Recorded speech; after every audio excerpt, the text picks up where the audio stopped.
of the Carbon Committee, and I'm happy to say that I'm a member of that committee, and so is Senator Gerard and Representative Brock-Smith.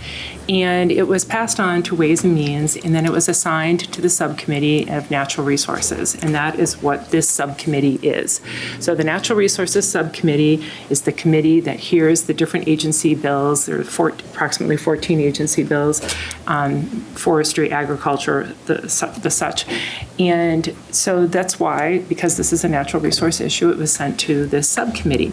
There is a fiscal impact statement that is associated with House Bill 2020.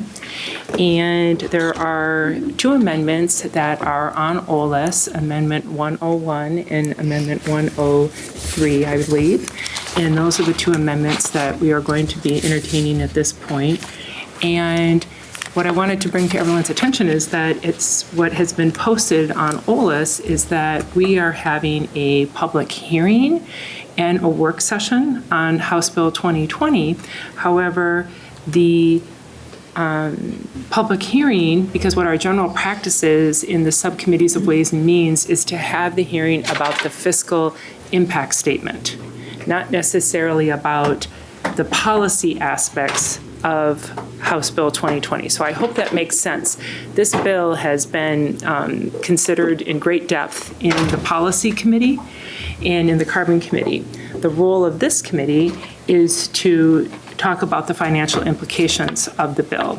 So I see that we have quite a few people who have signed up to testify, and when we get to that part, then in the hearing, and when folks come up, we have some people who are going to be speaking for and against the measure. I just ask when you're preparing your comments for the testimony that you remember to have your comments be related to the fiscal impact statement of the bill.